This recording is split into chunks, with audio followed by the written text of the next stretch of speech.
Pullah do manang do hanon partisipan nahuha.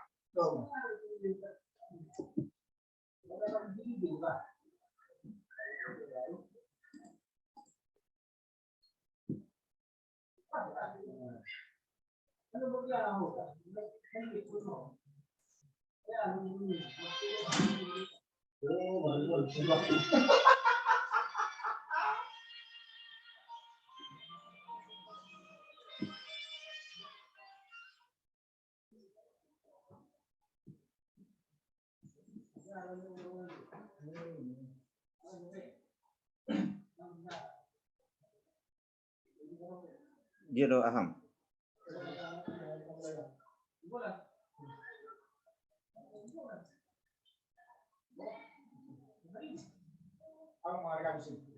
Nggak mardalan.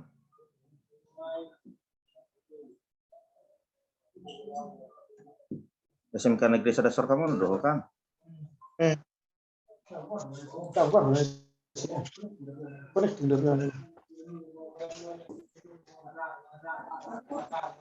Oh, kos. Kan ngantang bu, bain. Bain. Ise pokok. Nggak masuk. Tinggal siang si Polta.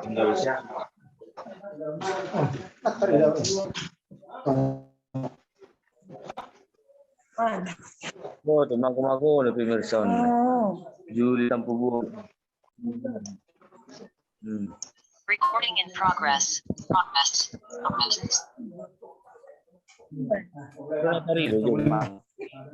Ada 2 tuh 4. Senai. Ini nggak bisa terbuka punya kami.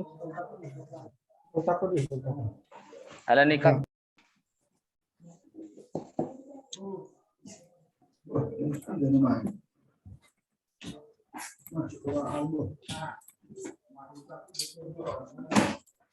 Oke, nggak masuk sudah.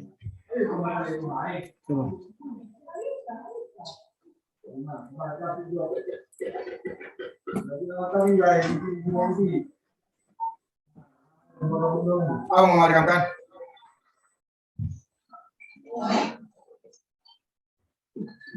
Tapi guys.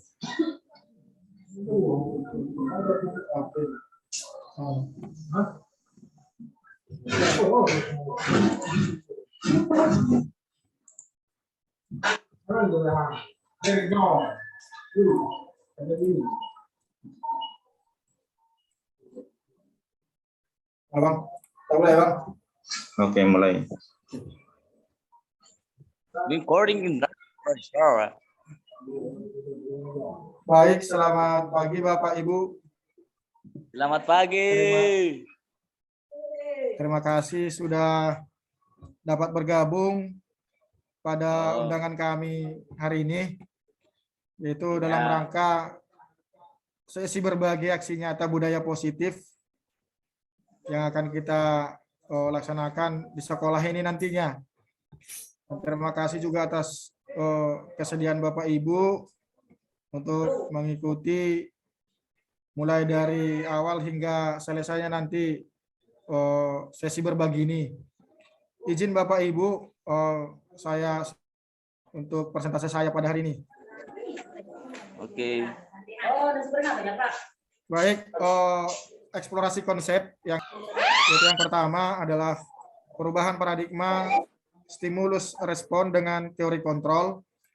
Yang kedua, arti disiplin dan 3 motivasi perilaku manusia. Yang ketiga, keyakinan kelas, hukuman dan penghargaan. Dan yang berikutnya, kebutuhan dasar manusia. Dan yang berikutnya lagi ada yang terakhir. Baik, semua itu berasal dari pandangan Bapak Pendidikan kita Ki Hajar Dewantara, tukang kebun. Benih-benih yang baik di kebun sesuai dengan jenisnya, sifatnya, dan kodrat alam benih itu sendiri, dengan menjaga dan melindungi, memberikan pupuk dengan penuh kasih sayang agar menghasilkan buah yang lebat dan yang banyak. Artinya kita sebagai guru tenaga pendidik berdasarkan filosofi Ki Hajar Dewantara bahwa pendidik bertugas hanya sebagai monitoring, pengawas, bukan memaksakan kehendak. Kita contohkan seperti pekebun yang menyemekan bibit padi. Di padi ini kita tanam dan kita tunggu bertumbuh sesuai dengan kodrat alamnya. Harus ada hujan, ada matahari, dan lain sebagainya. Kita berikan pupuk, namun kita tidak bisa memaksa bahwa padi itu akan bertumbuh menjadi timun ataupun yang lain. Tetapi dia akan bertumbuh seperti kodrat dirinya sendiri, yaitu padi. Filosofi Ki Hajar Dewantara ada 3. Yang pertama, Ing Ngarso Song Tulodo, di mana pendidik memberikan teladan daripada contoh-contoh yang baik, itu berasal dari depan. Ing Madio Mangunkarso, pendidik itu berdiri memberikan teladan di tengah-tengah daripada peserta didik. Dan yang ketiga adalah Tuturin Dayani, dan sekaligus menjadi semboyan daripada pendidikan, memberikan teladan dari belakang. Perubahan paradigma teori kontrol atau ilusi kontrol. Selama ini Bapak Ibu guru dan pendidik lainnya menganggap bahwa ilusi kontrol yang pertama itu adalah guru yang hanya mengontrol murid. Artinya guru selalu merasa bahwa dialah yang benar, dengan cara dialah murid menjadi berhasil. Yang kedua, ada juga ilusi bahwa membuat orang merasa bersalah dapat menguatkan karakter daripada si peserta didik. Yang ketiga, ilusi penguatan positif, efektif, dan bermanfaat. Dan yang keempat, ilusi bahwa orang dewasa itu memilih hak memaksa kepada orang-orang yang masih dianggap di bawah umur, ataupun dalam hal ini adalah peserta didik. Yang berikut, perubahan paradigma stimulus respon dengan teori kontrol. Bisa kita lihat ada 2 tabel. Tapi yang menjadi pertanyaan kita adalah, bisakah kita mengontrol seseorang? Menurut stimulus respon, bahwa mengubah orang agar mempunyai pandangan yang sama dengan kita. Sama seperti yang kami katakan tadi, bahwa selama ini guru itu memandang bahwa pandangan seseorang itu harus bisa kita samakan dengan kita. Sementara di perbedaannya dengan teori kontrol, bahwa kita berusaha memandang pandangan orang lain tentang dunia, artinya berbeda dari pandangan kita. Bahwa setiap individu itu mempunyai pandangan yang berbeda dengan orang lain. Yang kedua, perilaku buruk merupakan suatu kesalahan. Itu dipandang pada stimulus respon. Sementara di dalam teori kontrol, semua perilaku itu memiliki tujuan. Perilaku baik buruknya peserta didik itu memiliki tujuan sesuai dengan kebutuhan-kebutuhan dasarnya. Nanti akan kita bahas di slide-slide berikut masalah kebutuhan. Yang berikutnya, orang lain dapat mengontrol saya. Perbedaannya di teori kontrol, hanya saya yang dapat mengontrol diri sendiri. Yang berikutnya lagi, saya bisa mengontrol orang lain. Sementara di teori kontrol, Anda tidak bisa mengontrol orang lain. Yang berikut, pemaksaan ada pada saat bujukan gagal. Ketika kita membujuk daripada si peserta didik untuk mengarah ke lebih yang baik, ketika mereka tidak mengindahkan apa daripada rayuan atau bujukan kita atau solusi yang kita berikan, maka yang terjadi adalah pemaksaan, dibarengi dengan hukuman beserta ancaman bahkan. Yang berikut di teori kontrol, bahwa kolaborasi dan konsensus itu menciptakan pilihan-pilihan yang baru. Ada win-win solution seperti yang ada di bawah. Dengan stimulus respon, bahwa model itu ada menang kalah, ada yang kalah, ada yang menang. Sementara di teori kontrol, bahwa model itu ada win-win solution. Solution-solution yang terbaik untuk permasalahan yang dihadapi oleh peserta didik. Disiplin bermakna belajar, yang berasal dari kata bahasa Latin. di mana makna konotasi tersebut itu berasal dari murid-murid Sokrates dan Plato pada zaman dahulu. Disiplin juga membuat orang dapat menggali potensinya untuk menuju suatu tujuan dan tentang apa yang dia hargai. Yang berikut, dalam budaya kita, makna kata disiplin sudah berubah menjadi suatu yang dilakukan seseorang pada orang lain.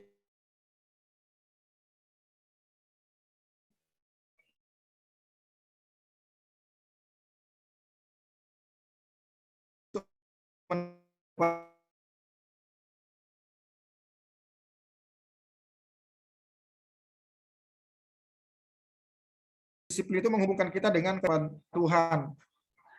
Artinya kalau seorang peserta didik melanggar daripada peraturan sekolah, berarti siswa tersebut akan mendapatkan hukuman sesuai dengan tata tertib sekolah atau tata tertib yang berlaku di sekolah itu sendiri. Yang berikut, teori motivasi perilaku manusia. Ada 3 motivasi perilaku manusia yang bisa kita lihat. Itu yang pertama, menghindari ketidaknyamanan atau menghindari hukuman dengan segala macam option pernyataan. Tapi yang bisa kami rangkum hari ini itu apa yang terjadi jika saya lakukan. Dan yang kedua, adanya keinginan untuk mendapatkan imbalan atau pujian ataupun penghargaan dari orang lain atau institusi tertentu, di mana yang menjadi statementnya apa yang saya dapatkan jika saya melakukannya.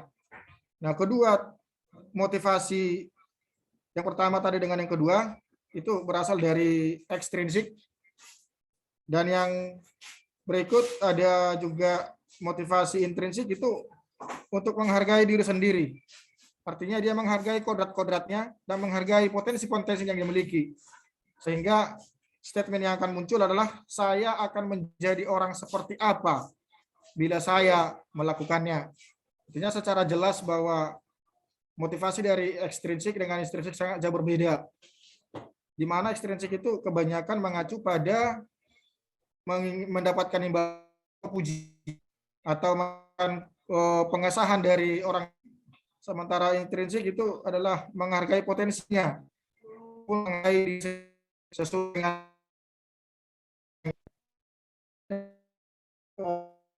pada belakangan ini itu Menteri Pendidikan itu namanya Merdeka Belajar. Itu adalah dari perintah. Akan tetapi akap pemerintah. Artinya konsep merdeka itu kembali kepada diri sendiri, bukan pada perintah yang diberikan oleh Bapak Ibu guru ataupun pendidik-pendidik lainnya. Baik, ini ada diagram budaya positif. Yang di warna merah itu adalah budaya positif yang paling besar. Di dalam budaya positif itu sudah jelas dan sudah pasti lingkungannya adalah positif. Dan di dalam lingkungan yang positif ada keyakinan kelas dan kesepakatan kelas. Artinya kesepakatan kelas ini sifatnya adalah universal dibandingkan dengan keyakinan kelas, lingkungan positif, dan budaya positif yang akan kita laksanakan. Yang berikut, keyakinan kelas, hukuman, dan penghargaan. Pertanyaan yang paling besar adalah, mengapa tidak peraturan saja? Mengapa harus keyakinan kelas? Sementara kalau kita lihat, kalau di sekolah-sekolah, yang pertama adalah peraturan sekolah ataupun tata tertib sekolah. Di mana-mana pasti ada namanya peraturan atau tata tertib sekolah. Tetapi di dalam hal ini, menurut Ki Hajar Dewantara, yang perlu kita tekankan yang pertama sekali adalah keyakinan kelas. Itu dimulai dari kelas itu sendiri. Keyakinan kelas itu termasuk motivasi internal yang sangat berpengaruh atau lebih efektif menggerakkan seseorang untuk melakukan sesuatu karena tidak ada paksaan ataupun hukuman dibandingkan dengan peraturan-peraturan yang sifatnya memaksakan yang dibarengi dengan hukuman atau dibarengi dengan sanksi. Contoh-contoh yang dapat kami rangkum keyakinan kelas itu yang pertama, kami peduli dengan teman-teman. Artinya di dalam kata peduli ini adalah bersifat universal, sehingga ini kami masukkan ke dalam keyakinan kelas. Yang berikut, kami murid yang semangat belajar. Dan yang ketiga, kami guru dan murid yang saling memahami, menyayangi. Yang berikut, ada perbedaan antara peraturan dengan keyakinan kelas atau nilai kebajikan yang dituju. Kalau peraturan itu selalu membuang sampah pada tempatnya, contohnya, maka keyakinan kelas atau nilai kebajikan yang dituju adalah tanggung jawab. Peraturan yang kedua, dilarang mengganggu orang lain. Nilai kebajikan yang dituju itu menghormati orang lain dan diri sendiri. Yang ketiga, hadir di sekolah 15 menit sebelum pembelajaran dimulai. Sementara di nilai kebajikan, menghormati orang lain dan komitmen pada tujuan. Peraturan yang berikut, dilarang menggunakan kekerasan. Nilai kebajikannya adalah keselamatan dan menghargai orang lain. Peraturan yang berikut, dilarang menggunakan narkoba. Di keyakinan kelas atau nilai kebajikannya adalah nilai kesehatan. Yang berikut peraturan yang berikutnya bergantian atau menunggu giliran. Nilai kebajikannya adalah menghormati orang lain dan kesabaran. Peraturan yang terakhir, gunakan masker. Nilai kebajikan yang dituju adalah kesehatan dan keselamatan. Jadi keyakinan kelas inilah utamanya harus berakar dalam diri siswa maupun pendidik, sehingga proses pembentukan budaya positif akan tercipta. Karena keyakinan kelas adalah keyakinan yang paling kecil yang akan membentuk keyakinan yang paling besar yang dinamakan dengan peraturan atau tata tertib sekolah. Jadi semuanya akan dimulai dari keyakinan kelas terlebih dahulu, baru masuk ke tata tertib sekolah atau peraturan sekolah. Yang berikut, hukuman oleh penghargaan. Di dalam mendidik, sebagai pendidik juga ya, bahwa penghargaan itu selalu kita arahkan ke arah yang positif pada umumnya. Tetapi menurut pandangan daripada Ki Hajar Dewantara, bahwa penghargaan itu tidak selamanya adalah positif. Tapi penghargaan itu dapat juga berupa hukuman. Itu yang pertama, penghargaan itu berpengaruh pada hukuman, pengaruhnya jangka pendek dan jangka panjang. Ini bisa kita contohkan terhadap siswa-siswa kita yang mendapatkan juara kelas ya. Dimana kalau juara kelas, mungkin penghargaan ini akan bersifat positif. Sementara untuk yang tidak juara kelas, akan menganggap bahwa dirinya tidak mampu atau dirinya tidak berguna pada dirinya sendiri, sehingga menimbulkan beban mental ataupun beban sikap pada dirinya sendiri. Ada juga penghargaan yang menghukum. Ya, ada juga namanya penghargaan mengurangi ketepatan. Penghargaan itu juga ada yang tidak efektif. Misalnya kita memberikan uang ya kepada peserta didik sebagai juara kelas. Ya, kalau menurut kita mungkin pandangan pribadi bahwa penghargaan itu mungkin ya positif, tetapi secara psikologis bahwa penghargaan itu tidak efektif atau bernilai negatif.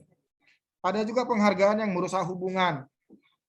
Ketika seorang peserta didik itu mendapatkan juara kelas, kita berikan penghargaan berupa buku tulis atau mungkin hadiah-hadiah yang lain. Demikian juga dengan juara kelas yang kedua, kita berikan juga sampai juara ketiga, atau bahkan dengan peringkat 4, 5, 6, dan seterusnya.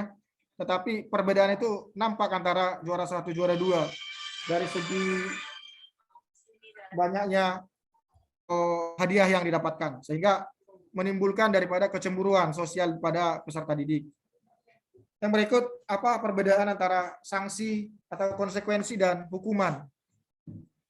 Hukuman itu adalah sesuatu yang menyakitkan dan harus terjadi karena sudah dibuatkan dan dituliskan itu di dalam peraturan dan aturan sekolah. Kalau sanksi itu adalah sesuatu yang harus terjadi tapi tidak menyakitkan. Yang berikut, hukuman itu membuat anak merasa sakit, tidak nyaman dalam waktu yang lama. Jadi mungkin ini menimbulkan bahwa pada peserta didik itu adanya dendam. akibat ada hukuman yang diberikan oleh Bapak Ibu guru. Mungkin ada hukuman yang berupa verbal ya atau fisik. Yang berikut pada sanksinya atau konsekuensi itu membuat anak merasa tidak nyaman dalam waktu yang pendek, jangka pendek, artinya hanya sementara. Yang berikut hukuman itu adalah anak membenci kedisiplinan karena sudah harus dipaksakan. Yang berikut sanksi atau konsekuensinya anak menghargai disiplin karena berasal dari diri sendiri, adanya motivasi intrinsik dari peserta didik itu sendiri. Yang berikut hukuman itu bersifatnya paksaan. Sementara di dalam sanksi atau konsekuensi itu berupa stimulus, tanggapan, dan respon. Yang berikut hukuman itu mendorong anak menyakiti diri sendiri. Sementara untuk sanksi dan konsekuensi mendorong anak agar lebih mudah menyesuaikan diri. Hukuman itu juga adalah konsep diri yang buruk. Sanksinya atau konsekuensi itu konsep diri yang baik. Hukuman adalah anak belajar menyembunyikan kesalahan. Dengan hukuman mungkin anak-anak atau peserta didik itu akan berbohong, menyembunyikan kesalahannya karena takut akan diberikan hukuman. Sementara jika ditinjau dari sanksi atau konsekuensi, anak itu belajar untuk mematuhi peraturan. Karena itu disadari daripada dirinya sendiri. Yang berikut, hukuman itu anak akan merasa marah dan dipermalukan. Dan pada sanksi atau konsekuensi, anak hanya kehilangan hak dalam jangka pendek. Jadi sangat jelas ya perbedaan antara sanksi konsekuensi dengan hukuman. Dan yang seyogianya menurut Ki Hajar Dewantara, hendaknya kalau kita Bapak Ibu guru selaku tenaga pendidik akan memperlakukan sanksi atau konsekuensi dengan bukan hukuman. Itu yang paling ditekankan. Yang berikut ada posisi kontrol. Posisi kontrol kita sebagai pendidik dan tenaga kependidikan itu yang pertama adalah penghukum. Ketika kita berada pada posisi penghukum, maka pandangan yang kita buat adalah pandangan yang beranggapan bahwa hanya cara kita yang paling benar. Makanya kadang kita memaksa siswa harus begini, harus begitu, membawa ini, membawa begitu. Nah, di sana kita berposisi sebagai penghukum. Yang kedua, membuat orang merasa bersalah. Ketika itu kita menggunakan keheningan atau bersalah atau rendah diri. Kita berikan proses yang panjang sampai kita membuat si siswa tersebut merasa bersalah. Yang berikut ada posisi teman. Kadang kalau kita dengan siswa di dalam hubungan kita di sekolah, ada juga yang lebih dari antara guru dengan siswa, bahkan bisa kita kategorikan sebagai teman karena bahasanya juga sudah bahasa yang saling dekat atau saling mengaitkan. Posisi teman ini ketika kita menggunakan hubungan baik dan humor yang berlebih tentunya, bukan humor yang biasa-biasa saja. Kalau humor yang berlebih artinya berarti kita menganggap siswa itu adalah teman. Posisi yang keempat itu pemantau atau monitor. Berarti pada posisi ini kita itu menggunakan sanksi atau konsekuensi. Ketika si anak salah, kita berikan sanksi atau kita berikan konsekuensinya. Yang berikut, posisi terakhir adalah posisi kontrol, dan posisi inilah yang akan sebenarnya kita tuntut kepada Bapak Ibu guru, pendidik ya, di mana pada posisi ini kita beranggapan anak-anak itu dapat mempertanggungjawabkan perilakunya dan memberikan solusi-solusi yang lebih baik agar karakter si peserta didik lebih baik nantinya ke depannya. Dan mereka kembali kepada kelompoknya dengan karakter yang sudah lebih baik. Yang berikut, kebutuhan dasar manusia. Kebutuhan dasar manusia yang dapat kami rangkum itu yang pertama adalah survival ya, yaitu kebutuhan dasar untuk bertahan hidup. Yang kedua ada namanya belonging atau cinta dan kasih sayang. Yang ketiga ada power, ada kekuasaan. Yang berikut ada freedom atau kebebasan. Dan yang terakhir adalah fun atau kesenangan. Untuk survival, itu bertahan hidup, ada juga siswa itu kadang kalau kita kilas balik ke belakang ya, kita analisis dari segi kesalahan siswa, pasti mereka juga mempunyai beberapa alasan mengapa mereka melakukan kesalahan itu. Nah, berdasarkan kebutuhan inilah mereka akan kita analisis kebutuhan apa yang mereka inginkan atau kebutuhan apa yang mereka tidak dapatkan di dalam kelas baik di sekolah. Yang berikut, segitiga restitusi. Restitusi itu adalah proses menciptakan kondisi murid untuk memperbaiki kesalahan mereka, sehingga mereka kembali ke kelompok mereka dengan karakter yang lebih kuat. Ini dibuat oleh Gottsen ya, tahun 2004.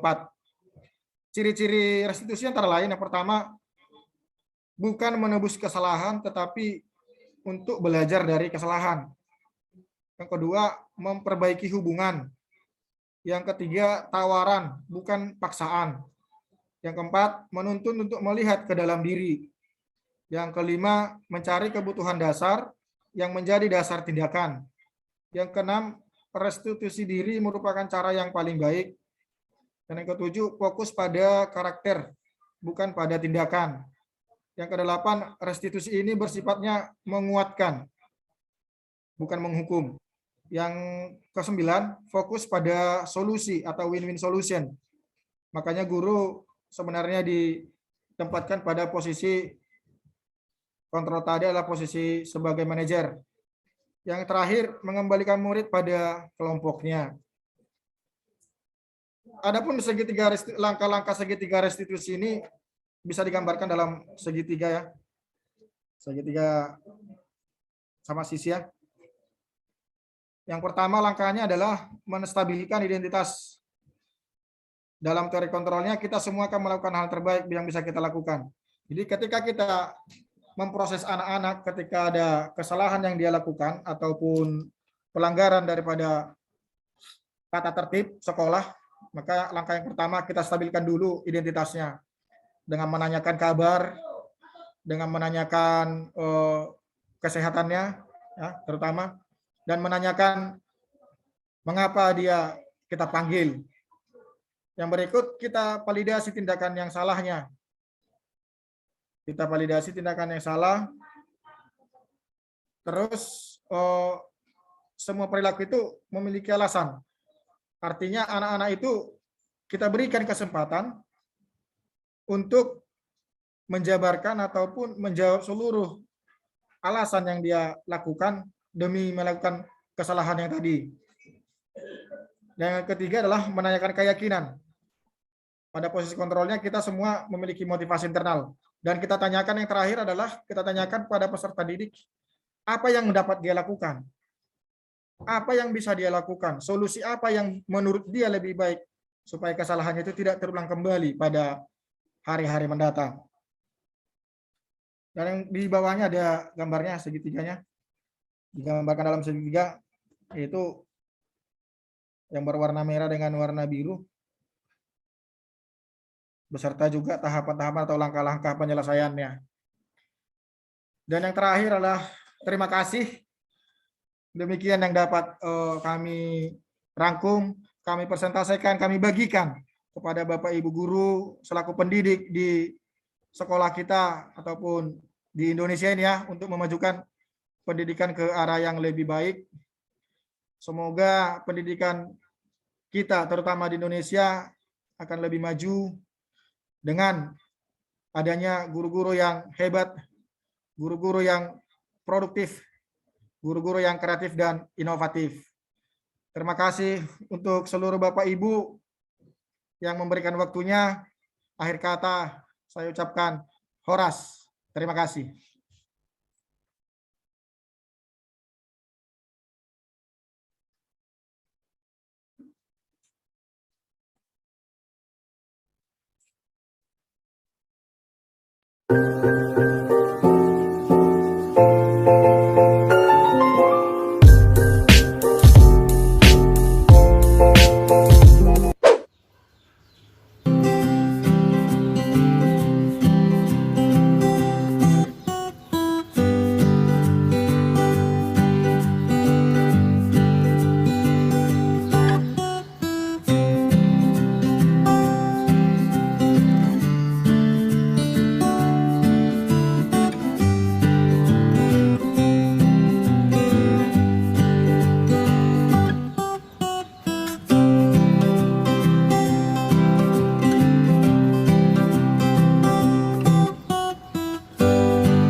genap itu semester 6 di kelas 12 PKJ 1 yang telah kita lalui di semester pertama di tahun 2021. Hari ini awal semester genap dan juga mengawali di tahun yang baru di tahun 2022. Maka untuk itu saya sebagai wali kelas kamu mengucapkan selamat tahun baru. Selamat. Kedepannya kita sehat, panjang umur dan diberikan rezeki oleh Tuhan. Baik, untuk yang berikut untuk kita laksanakan selama semester genap nantinya ke depan 6 bulan ya, sampai di bulan Juni tahun 2022 yang akan kita jalani. Mungkin efektifnya paling tidak sekitar 3 bulan ya. Kenapa saya katakan 3 bulan? Karena nanti akan kita laksanakan ujian apa? Uji kompetensi, ujian akhir sekolah, ujian akhir semester. Maka setelah dikurangi hari efektif dengan ujian-ujian yang ini, bisa kita kombinasikan atau bisa kita kalkulasikan mungkin hanya sampai 3 bulan dari realisasi waktu sampai 6 bulan. Jadi mohon itu menjadi perhatian Tuan Adik kami seluruhnya supaya ke depan saling memperhatikan. Oke ya? Baik, yang berikut di semester ini kita akan mengadakan kesepakatan kelas. Kalaupun di sekolah kita ini sudah ada kesepakatan sekolah termasuk tata tertib, namun di kelas-kelas kecil seperti kelas ini perlu kita buat kesepakatan kita masing-masing. Itu berfungsi untuk apa? Supaya nanti kamu sebagai peserta didik lebih leluasa, lebih bebas untuk membuat aturannya di kelas. Kalau nanti yang kita buat, kalau yang saya buat contohnya nanti harus ini, berarti kamu tertekan dengan aturan itu, begitu. Tetapi kalau kita sendiri, kalau secara bersama kita sepakati, maka kesepakatan itu akan menghasilkan kesepakatan yang lebih baik. Nah, untuk itu nanti kesepakatan kelas itu kita laksanakan sesuai dengan apa yang kita sepakati. Kalau namanya sudah sepakat, berarti tidak ada kata mengatakan saya, dia, kamu dan lain sebagainya. Berarti sebelum berangkat kelas harus melaksanakan kesepakatan tersebut. Paham ya? Paham. Baik, saya berikan kepada adik kami teknisnya, bagaimana teknis yang kita buat. Apakah kita tunjuk tangan atau kita tulis melalui papan tulis? Kita tulis saja melalui papan tulis ya? Ya, tapi paham ya? Ketika nanti saya suruh satu-satu, maka yang kamu tuliskan apa yang ada di dalam pikiran kamu. Tidak menjadi masalah kalau pikiran sekali yang pikiran sini sama, tidak menjadi masalah. Yang pastinya kita daftarkan yang terbaik. Paham ya? Paham. Ada pertanyaan tentang kesepakatan kelas? Ada? Tidak? Paham semua? Paham. Baik. Kita mulai dari yang pertama, kesepakatan kelas. Nanti dituliskan di depan, ini ada spidol ya. Kamu tulis ke depan. Setelah nanti kita tulis, nanti akan kita baca, baru kita sepakati. Sepakat? Kalau kita sepakati, baru kita lanjut ke nomor 2. Paham ya? Baik, saya mulai dari mana dulu? Dimas ya? Mulai tulis.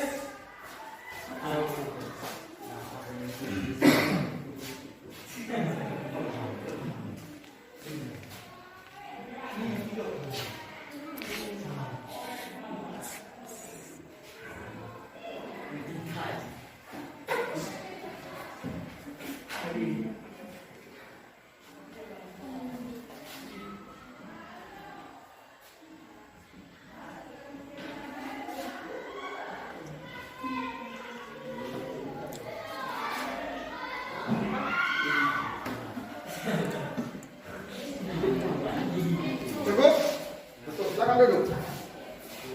Baik, kesepakatan yang pertama saling mengingatkan agar selalu menjaga kebersihan. Berarti ini terkait dengan kebersihan kelas.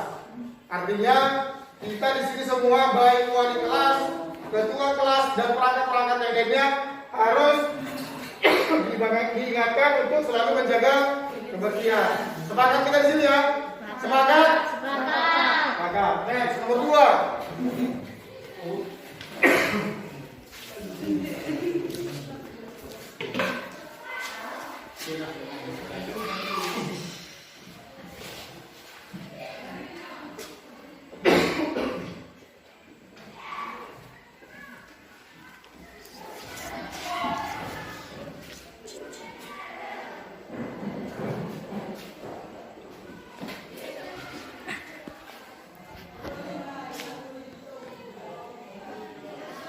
Ya, terima kasih. Silakan duduk.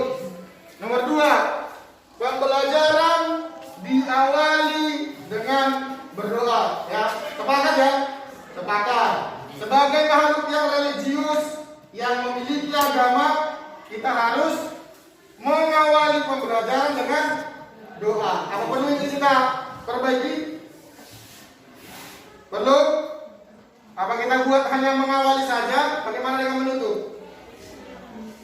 Bagaimana dengan menutup? Dibuat ya. Berarti ini pembelajaran diawali dan ditutup ya. Dan ditutup dengan doa. Next, ada lagi? Ya.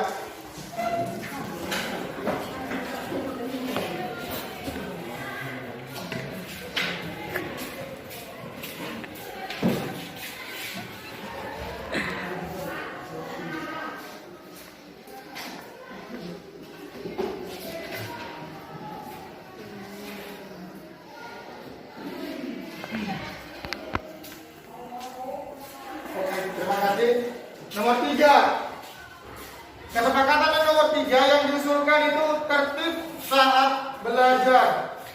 Tertib saat belajar. Berarti di dalam kata tertib ini, berarti kita sudah saling menjaga Pak, kenyamanan, ketertiban dan kenyamanan. Ya, sepakat kita dengan ini? Sepakat? Sepakat. Nomor 4, ada lagi?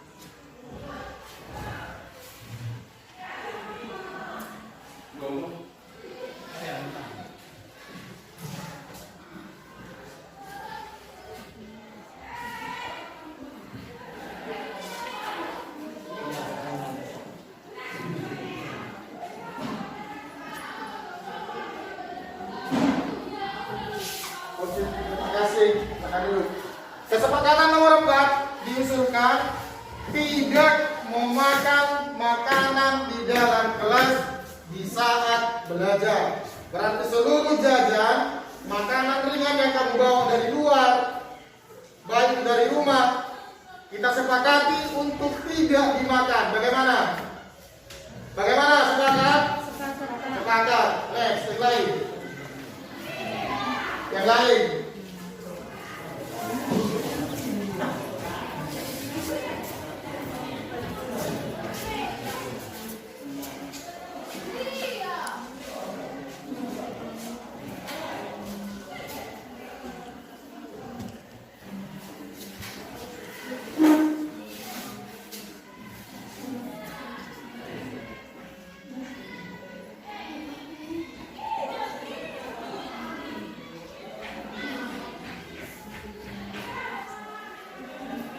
Terima kasih.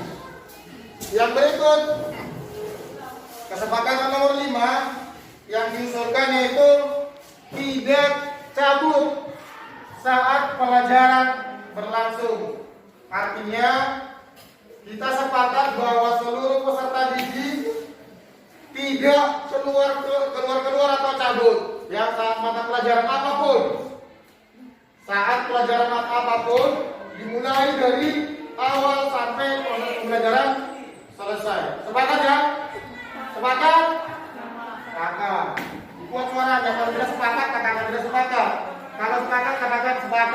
ya. Next, ada lagi.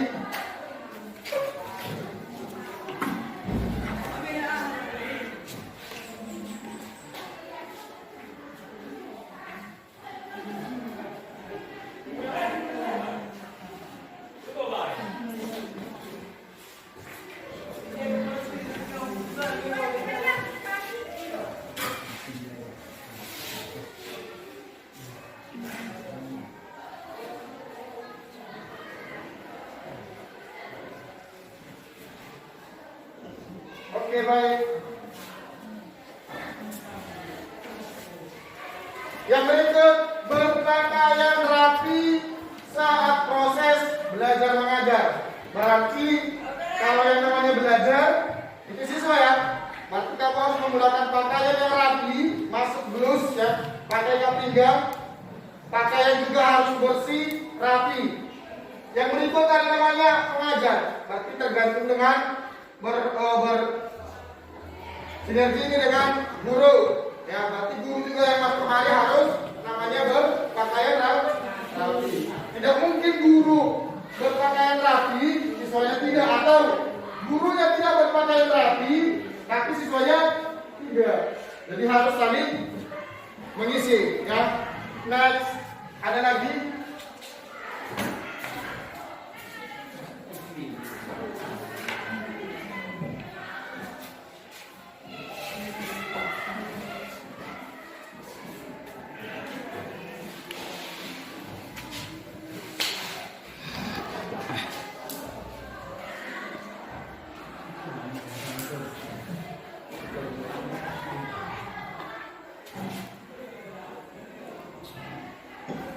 Oke. Nomor 7, tidak terlambat masuk ke dalam kelas. Artinya ketika masuk jam pertama 7.30 berarti kamu sudah harus di kelas. Artinya di situ kamu menunggu guru, bukan guru yang menunggu siswa. Di sini, ya. Baik itu di dalam istirahat. Setelah selesai istirahat, begitu bel berbunyi, kamu harus menuju ke dalam kelas sebelum bapak ibu guru masuk. Jadi harus tepat waktu. Paham? Ada lagi yang lain? Ada lagi yang lain? Oke.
Oke, terima kasih. Yang berikut, tidak sesuka hati. Nah, ini ya, kita dikunci ya, dikunci. Sesuka hati. Tidak sesuka hati masuk dan keluar ruangan di saat guru tidak ada. Ketika guru belum hadir atau berhalangan hadir, kamu tidak sesuka hati masuk dan keluar ruangan. Bagaimana? Ini berat, ya berat ini. Sekarang saya pertanyakan, apakah kita sepakat dengan kesepakatan ini? Sepakat? Kuat suaranya, sepakat? Sepakat. Baik, terima kasih.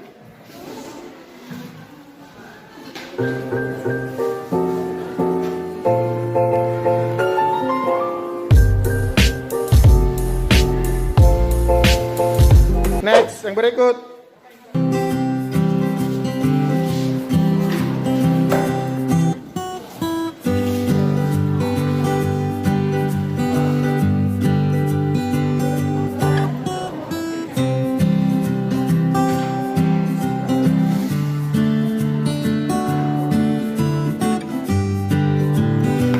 yang berikut.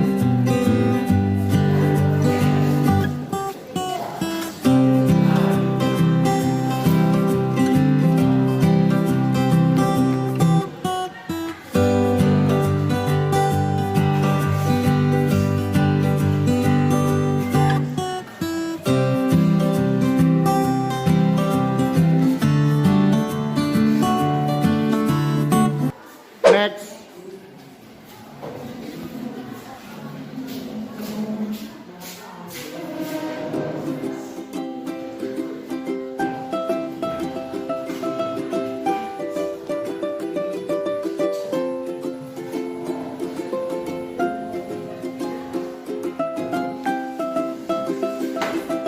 Lagi.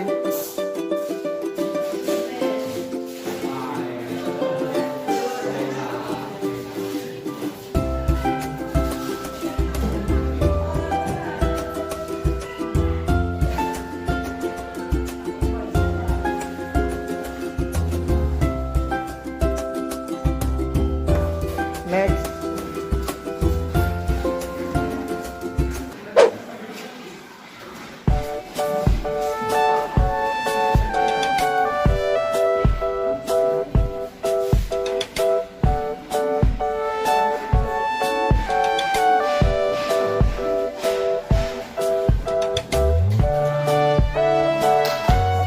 Next.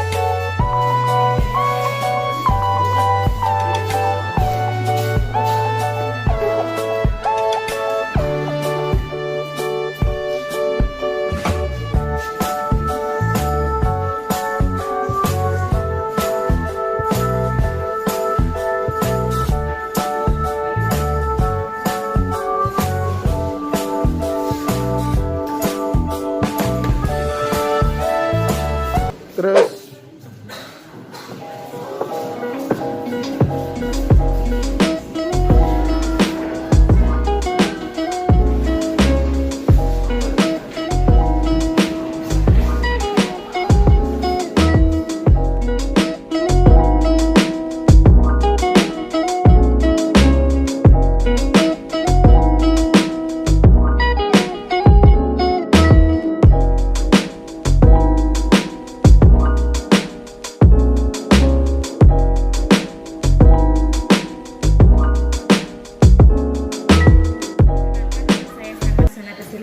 Kelas 12 TKJ 1. Testimoni saya adalah dalam kesepakatan kelas ini saya sangat setuju agar kita dapat melaksanakannya dengan baik. Semoga kita dapat bersama-sama melaksanakannya di ruangan. Saya Arnitika Purba, saya dari kelas 12 TKJ 1 SMK Negeri 1 Serpong. Testimoni saya dari kesepakatan yang telah kami buat menurut saya sangat bagus dan saya sangat setuju. Dengan adanya kesepakatan yang telah kami buat bersama, siswa diwajibkan untuk menaati seluruh kesepakatan tersebut agar proses belajar mengajar di dalam kelas dapat berjalan dengan baik. Perkenalkan, nama saya Devriska Manurung. Saya kelas 12 TKJ 1 SMK Negeri 1 Serpong.